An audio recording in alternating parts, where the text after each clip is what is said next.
ನಮಸ್ಕಾರ. ನಾನು ಶಿವಕುಮಾರ್ ಜೆ ಅಂತೇಳಿ ಲಕ್ಷ್ಮೀ ಮೆಮೋರಿಯಲ್ ಕಾಲೇಜ್ ಆಫ್ ನರ್ಸಿಂಗಲ್ಲಿ ಪ್ರೊಫೆಸರ್ ಆಗಿ ಕೆಲಸ ಮಾಡ್ತಿದ್ದೇನೆ. ನಮ್ಮ ಮಕ್ಕಳೊಂದಿಗೆ ಈ ಒಂದು ಸಿಯೋನ್ ಆಶ್ರಮಕ್ಕೆ ವಿಸಿಟ್ ಕೊಟ್ಟಾಗ ಇಲ್ಲಿನ ಸೌಲಭ್ಯಗಳನ್ನು ನೋಡಿ ನಮಗೆ ತುಂಬ ಉತ್ತೇಜನಗೊಂಡಿದೆ. ಮತ್ತು ಹೇಳ್ಬೇಕಂದ್ರೆ ಸುಮಾರು 400ಕ್ಕೂ ಹೆಚ್ಚು ಇನ್ಮೇಟ್ಸು ಈ ಒಂದು ಆಶ್ರಮದಲ್ಲಿದ್ದಾರೆ. ಒಂದು ಹೇಳ್ಬೇಕಂತ ಹೇಳಿದ್ರೆ ಈ ಒಂದು ಆಶ್ರಮ ಇಂತಹ ಒಂದು ಮಾನಸಿಕವಾಗಿ ಅಥವಾ ಮನೆಯಿಲ್ಲದವರಿಗೆ ಅಥವಾ ಪೇರೆಂಟ್ಸ್ ಯಾರು ಅವರನ್ನು ನೋಡಿಕೊಳ್ಳಲಾಗದಂಥವರಿಗೆ ಇದು ಒಂದು ಒಳ್ಳೆ ಗುಡ್ ಪ್ಲಾಟ್ಫಾರ್ಮ್ ಅಂತ ಹೇಳ್ಬೋದು. ಹಾಗಾಗಿ ನಾನು ಈ ಒಂದು ಸಂಸ್ಥೆಯನ್ನು ನಡೆಸ್ತಿರುವಂಥ UC ಫಾಲೋಸ್ ಮತ್ತು ಮೇರಿ ಅವರ ಹೆಂಡತಿಯಾದಂಥ ಮೇರಿ ಅವರಿಗೆ ತುಂಬ ಚಿರಋಣಿ. ಯಾಕಂದರೆ ಇದು ಒಂದು ದೇವರ ಸೇವೆ ಅಂತ ನಾವು ಹೇಳ್ಬೋದು.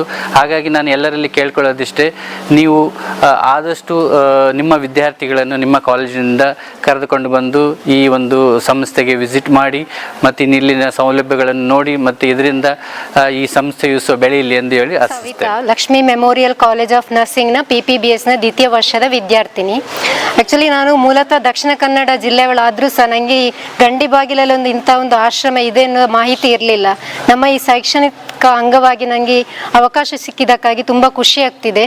ಇಲ್ಲಿ ಬಂದ ಮೇಲೆ ಇಲ್ಲಿ ಯಾವ ರೀತಿಯ ಇನ್ಮೇಟ್ಸ್ ಎಲ್ಲ ಇದ್ದಾರೆ, ಯಾವ ರೀತಿ ಬೆನಿಫಿಷರಿ ಇದ್ದಾರೆ, ನಮಗೆ ವಾರ್ಡಿಗೆ ವಿಸಿಟ್ ಮಾಡಿದಾಗ ಗೊತ್ತಾಯ್ತು ಅವರಲ್ಲಿ ಯಾವ ರೀತಿ ಭಾವನೆ ಇದೆ, ಹಾಗೆ ಅವರು ಇಲ್ಲಿ ಯಾವ ರೀತಿ ಖುಷಿಯಾಗಿ ಇದ್ದಾರೆ ಎಲ್ಲರ ಜೊತೆ. ಒಬ್ಬರು ತಮ್ಮ ಒಂದೇ ರೀತಿ ಮನೆಯವರಾಗೆ ಒಬ್ಬರನ್ನು ಇನ್ನೊಬ್ರು ನೋಡ್ಕೊಳ್ಳೋದು, ಯಾರಿಗೆ ಆಗೋದಿಲ್ಲ ಅವರಿಗೆ ಊಟ ಕೊಡೋದು, ಇದನ್ನೆಲ್ಲಕ್ಕೆ ನಮಗೆ ಇಲ್ಲಿಯ ಸರ್ವಿಸ್ ನೋಡಿ ತುಂಬ ಖುಷಿ ಆಯಿತು. ಅದೇ ರೀತಿ UC ಫೌಲಸ್ ಹಾಗೂ ಮೇರಿ ಅವರ ಈ ನಿಸ್ವಾರ್ಥ ಸೇವೆ ನಿಜಕ್ಕೂ ಶ್ಲಾಘನೀಯ. ಯಾಕೆಂದರೆ ನಾವೊಬ್ಬರು ರಸ್ತೆಯಲ್ಲಿ ಒಬ್ಬರು ಬಿದ್ದಿದ್ರು ಸಹ ನಾವು ಅವರನ್ನು ಮುಟ್ಲಿಕ್ಕೆ ಹಿಂಜರಿತಿದ್ದೆ. ಅಂಥದ್ರಲ್ಲಿ ಅವರು ಹೇಳಿದ ಪ್ರಕಾರ ಅವರು ಮುಂಚೆ ರಸ್ತೆಯಲ್ಲಿ ಬಿದ್ದಿದ್ದವರನ್ನೆಲ್ಲ ಕರ್ಕೊಂಡು ಬಂದು ತಮ್ಮ ಮನೆಯವರಾಗಿ ಆರೈಕೆ ಮಾಡಿ ಅವರನ್ನು ಇಲ್ಲಿ ಇಷ್ಟು ದೊಡ್ಡ ಟ್ರಸ್ಟನ್ನು ಕಟ್ಟಿದ್ದಾರೆ ಅಂದರೆ ನಮಗೆ ನಿಜವಾಗ್ಲೂ ಏನು ಹೇಳಬೇಕಂತಲೇ ಗೊತ್ತಾಗ್ತಾ ಇಲ್ಲ.